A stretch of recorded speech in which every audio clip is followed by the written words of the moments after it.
Shalom, shalom. First and foremost, I want to begin by giving all praise, honor, and glory unto Yahweh, Bahashem Yahushai, Bahashem Racha Kodash. Double honors to the elders and to the apostles of Great Millstone, and enough respect to the brothers out there pushing and spreading the gospel of Yahweh, Bahashem Yahushai, to the four corners of the world.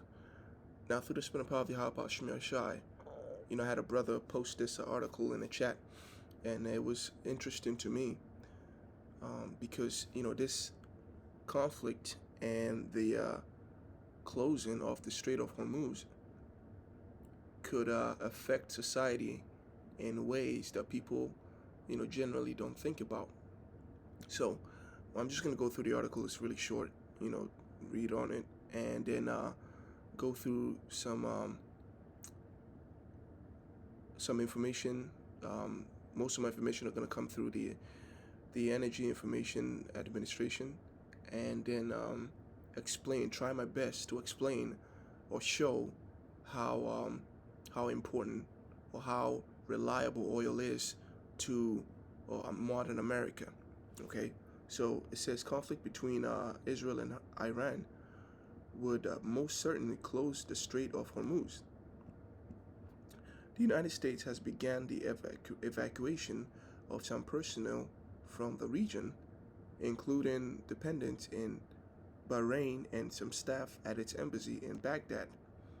Any conflict between Israel and Iran would likely render the Strait of Hormuz closed to shipping, right? BIMCO's Chief and Safety Security Officer Jacob Larson said. And that's because Iran controls that Strait of Hormuz, right? So I'm going to show you. I wish this map was kind of zoomed out, but it's not.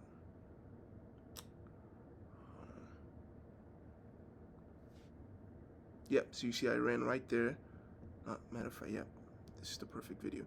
So Iran controls that region, and if they are at war, right, then they're trying to protect their seas, well, you're gonna have military. You're gonna have them setting their military over on that along this area, and they would most likely forbid anyone from coming in, because if you're at war, you can't take any chances. And so this strait right here is the most used route. It's the only route that can transport oil from the Middle East, because we know that it's of all the world, that area is the richest in oil. It's the only route that can be used to transport oil, which the whole world uses, right? And so, well, otherwise they're gonna have to maybe use some trucks, but it's dangerous and costly, and I mean, it's just gonna be chaos. It's gonna be chaotic, and so which is why I think that this article is very important to me, to all of us, really. So it says the Strait of Hormuz closed to shipping.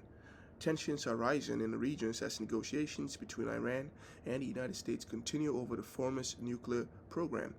But yesterday evening, the United States issued orders for some staff at its embassy in Baghdad to evacuate, as well as dependents of Department of Defense staff in Bahrain. Hopefully I'm pronouncing that right. It says White House spokesman Anna Kelly said the decision was made as part of a regular review of American personnel abroad. Yet U.S. broadcaster CBS reported the real reason for the evacuation was an imminent Israeli strike on Iran. Yeah, and they try to, Babylon tries to pull that shit that they didn't know that Israel was going to strike, but really they gave the go-ahead, right? And they just trying to blow, they're just trying to bullshit people. So as you can see, this is not alive, but it shows you all the transactions that go through here. It says any clash between the two would be of the greatest concern to shipping in the Middle East Gulf and adjacent waters. While the most likely scenario might not directly impact shipping, any attack will have a certain potential to escalate and impact shipping, as well as implicate military forces of other countries operating in the area, including the United States. A full-blown armed conflict between Israel, the United States, and Iran, because these two are inseparable, would most certainly effectively close the Strait of Hormuz, at least for a period of time, and drive up oil prices. Security sources have pointed out that there is currently no direct threat to shipping, but in a region where situations can escalate extremely quickly. Mariners are being urged to exercise caution when transiting through the Middle Eastern Gulf and surrounding waters, right? So, um, now this directly ties into prophecy, because if you read the book of Second Ezra, let me see if I can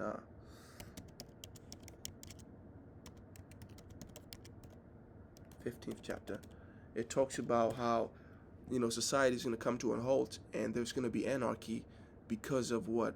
Because of desperation. And while I'm holding that, we're just going to go into some few articles. Let me put it in reader mode. It's very distracting, right? So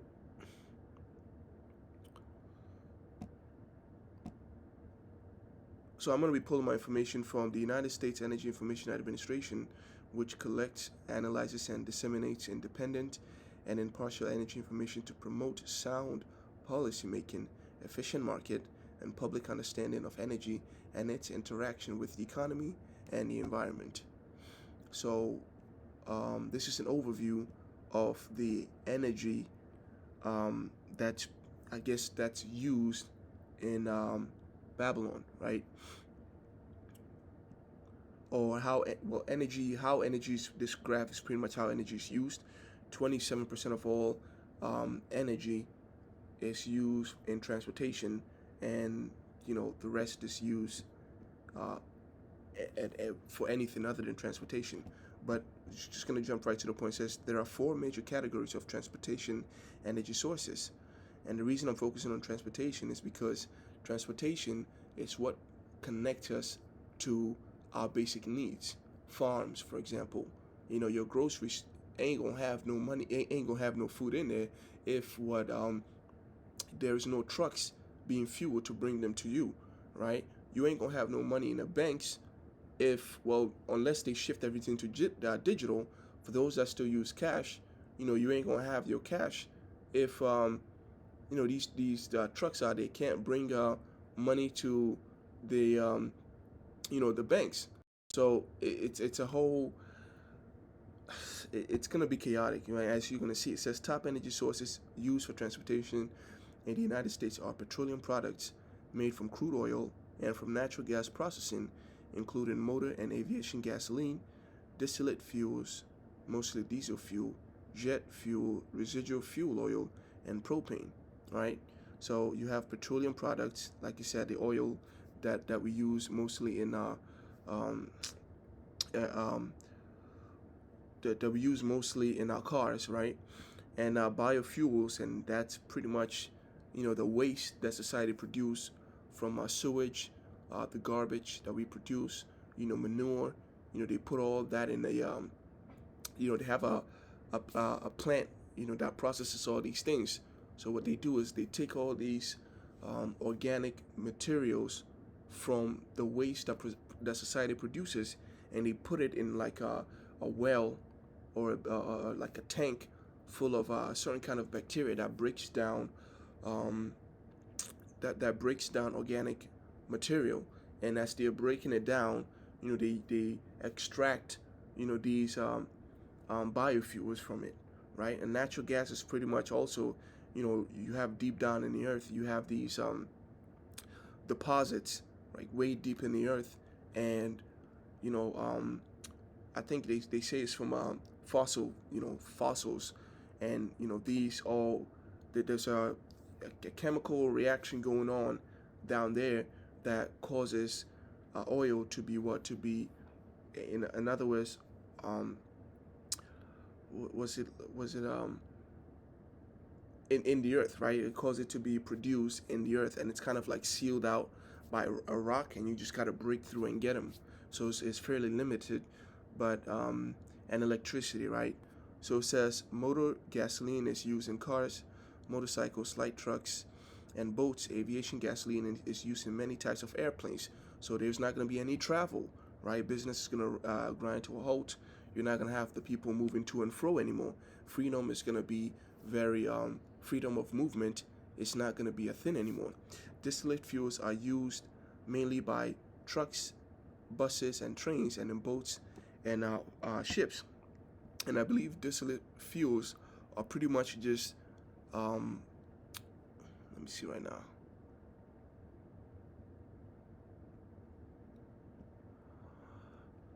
So in petroleum processes, in processing, crude oil, which is oil that has not been refined, is heated at different components, vaporized at different temperatures, creating various distillates like gasoline, diesel, right, and kerosene. So, you know, that's, yep, distillate fuels. That's what it's talking about. And then jet fuel is used in, yeah, again, same thing, jet airlines and some type of helicopters. Residual fuel is used in ships, right? Even, you have these patrol cars, these cops out here, they can't even move freely. You have these ambulances out there. It's gonna be, um, we're just gonna read it. I keep getting carried away, so select you for that. It says biofuels. I explained that may be blended into gasoline, diesel fuels, and jet fuels, so on and so forth, right? And and all these different kinds of fuels, even natural gas, you would think that it's common as long as there's land, right? But the places where it's most abundant is the Middle East, right? Iran, actually. So I don't know where I looked it up at.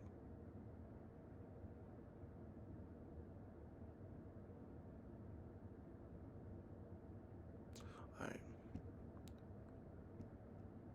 So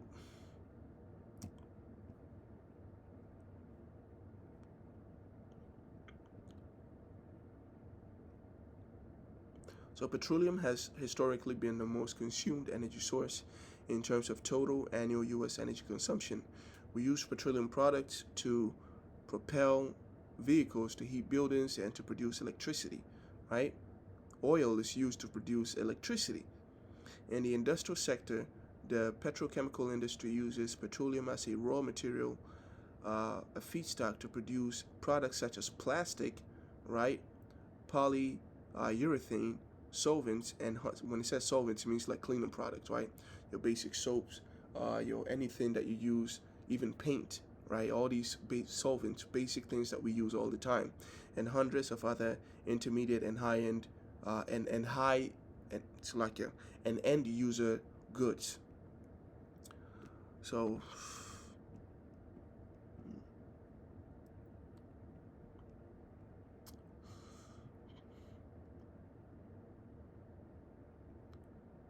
all right.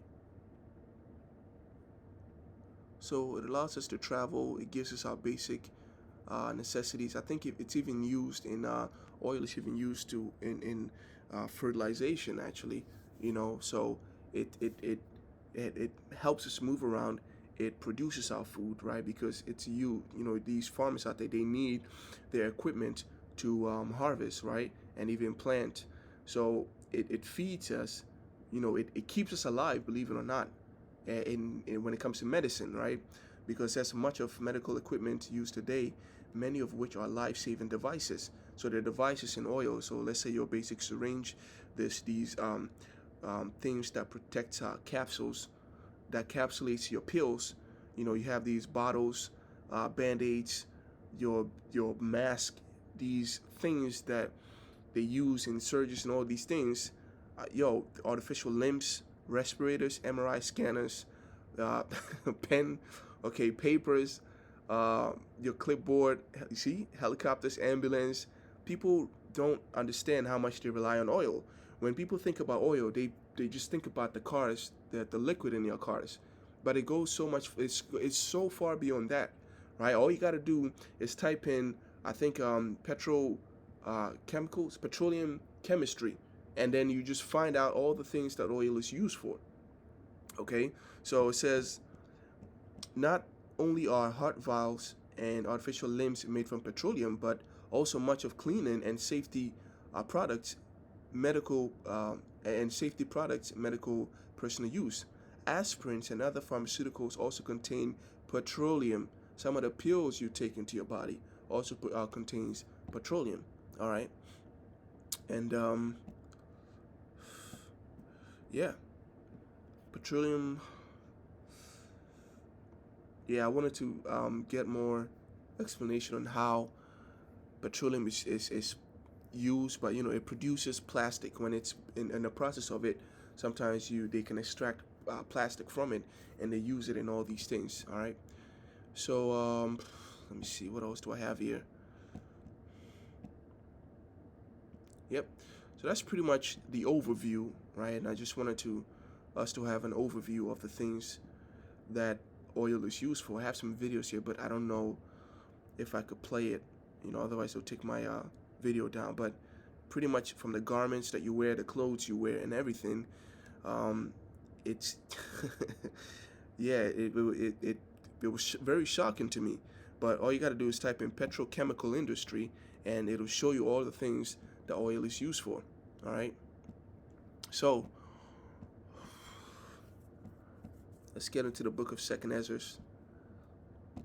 the 15th chapter. It says, "Behold, my people is led as a flock to slaughter. I will not suffer them now to dwell in the land of Egypt." Right? We will be delivered from the land of Egypt in the last days.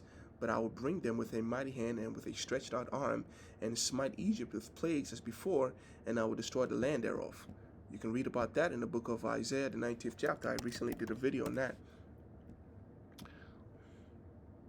The burden of Egypt, right? The Lord rideth upon a swift cloud. The swift cloud is to deliver the righteous and to shoot down the lasers against the Egyptians. So in our deliverance, the Lord will set the Egyptians against the Egyptians, and they shall fight one against his brother, and everyone against his neighbor, city against city, and kingdom against kingdom. Right? So now that the connection is being made, let me prove to you that this is talking about the last days.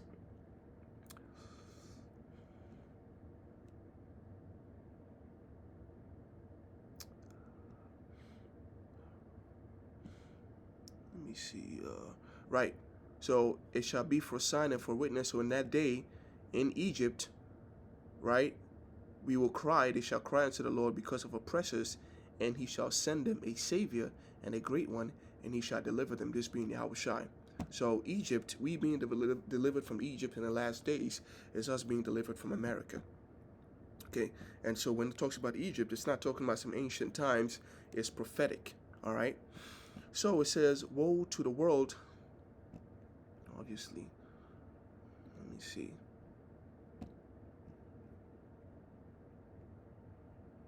Let me just do 15.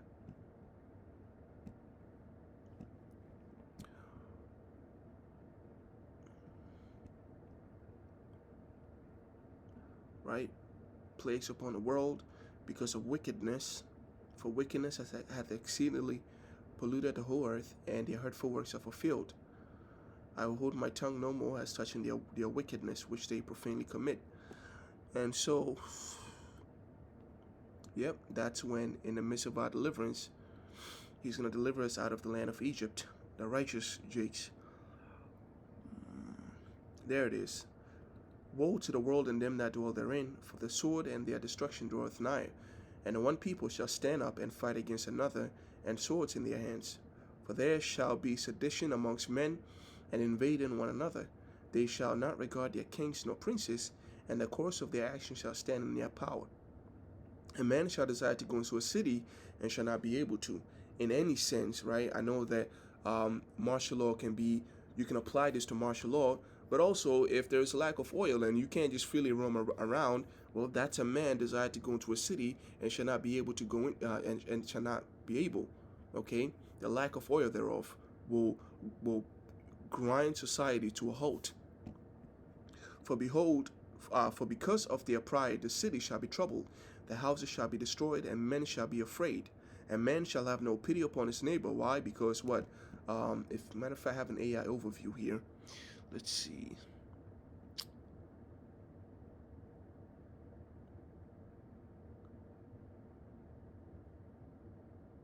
Right? asphalt a key component in road construction, vital for maintaining and expanding nation's roadworks. A man shall decide to go into a city and shall not be able to go into. Lubricants, right? If you work in manufacturing, all these machines that are used to that are used in service of the public, won't be able to be won't be any of any use because of no oil. Now I want to find when it comes to food, the lack of food. Um, hmm.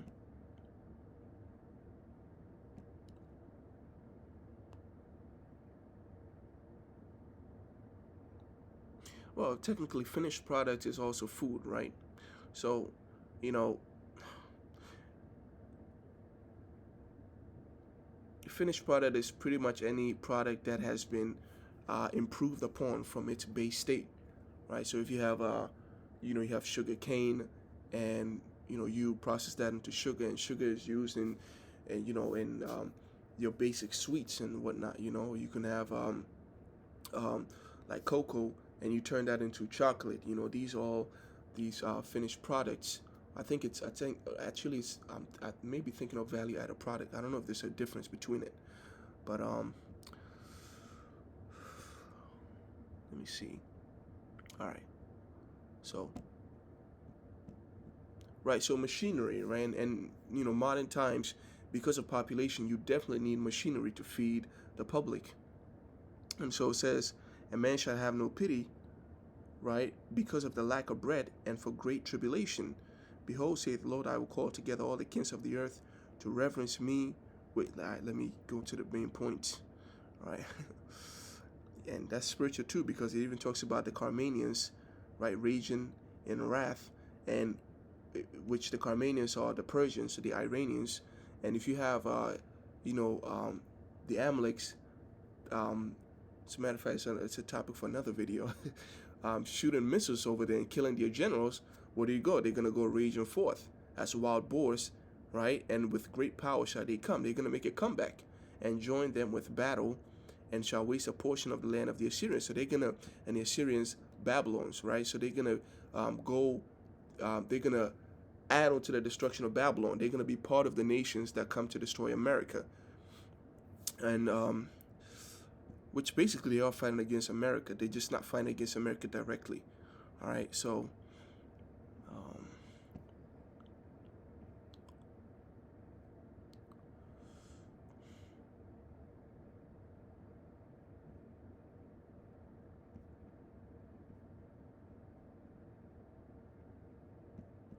let's see, the 16th chapter.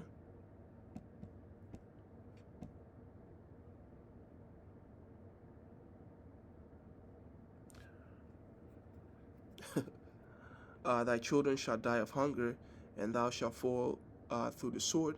The cities shall be broken down, and all thine shall perish with the sword in the field.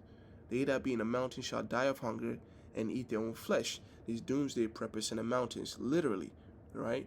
And drink their own blood for very hunger of bread and thirst of water. Babylon pride itself on advancement, but the more advanced you make something, the more complicated it becomes to maintain it. If you have society all relying on electricity, well, if that electricity goes out, well, then everybody, life grinds to a halt. What happens when people can't use their credit cards, right? What happens when they can't go in there and take out cash? I mean, because we read that oil is used in the production of electricity. What happened when there is no heat, right? And it's 7 degrees or minus 12 outside. Pray that your flight be not in a winter. All right. Let's see.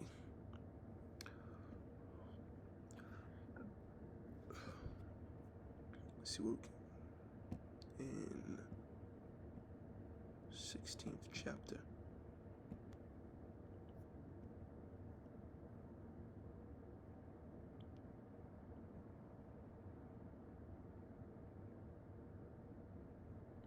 right? 2nd Ezra 16:17. Woe is me, who will deliver me in those days? The beginning of sorrows and great mournings, the beginning of famine and great death, the beginning of wars, and the power shall stand in fear, the beginning of evil. What shall I do when these evils shall come? Behold, famine and plague, tribulation and anguish, right? People are desperate, they are angry. When they are desperate, they are dangerous, are sent as scourges for amendments, right? But for all these things they shall not turn from their wickedness. The scripture says, let favor be shown to the wicked, yet shall they not learn their wickedness, nor be always mindful of the scourges. Because that great and dreadful day of the Lord has not come yet, but nevertheless people are still feeling the scourges of the Lord Yahweh Bashim Yahshai, but they still won't repent. But see, right now society is good. Behold, victory shall be so good cheap upon the earth, that they shall think themselves to be in a good case than today. You have the freedom, so Babylon still brags that they have created an era, that they still brag that this is the best era and the best place to have ever lived. They shall think themselves to be in good case. And even then, right, even in good times shall evil grow upon the earth. Sword, famine, and what? And great confusion. All right? For many of them that dwell upon the earth shall perish of famine, and the other that escape the hunger shall the sword destroy. So you're going to have people that are out there trying to be slick, right? These doomsday people, they may have food, but someone may gun them down. You may have people that practice cannibalism because they don't want to die of famine, but somebody will kill their ass, But no man, there shall be no man left to till the earth and to sow it. The trees shall give fruit, and who shall gather them?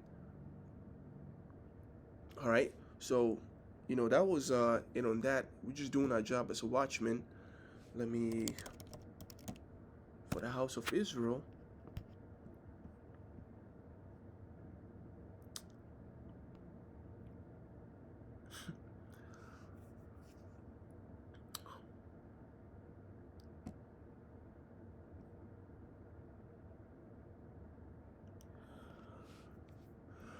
It said, thus saith the Lord Yahweh, stand ye in the ways and see, and ask for the old paths, where is the good way, and walk therein, and ye shall find rest for your soul.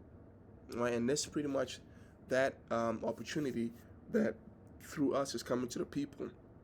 Okay, that but they say we will not hearken. I set watchmen over you, saying, hearken to the sound of the trumpet, and we're blowing the trumpet right now, trumpet of war, trumpet of perilous times, right? Even in the ways and in the paths, wisdom crieth without in the streets, but people will not hearken. But they say we will not hearken, So, that's why the day of the Lord is going to sneak up upon them. It ain't going to sneak up upon us, because we're seeing all these events unfolding, and we're seeing them stacking up, and we're seeing time moving forward, one foot in front of the other. And we see that the direction in which we're heading is the direction of the day of the Lord, not anywhere else.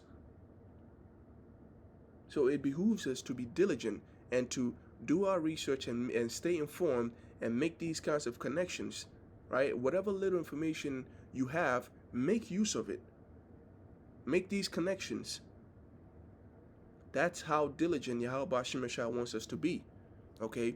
So, with that, I'm going to close it by giving all praise, honor, and glory unto Yahweh, Bahashem Yahushai, Bahashem Rucha Kodash.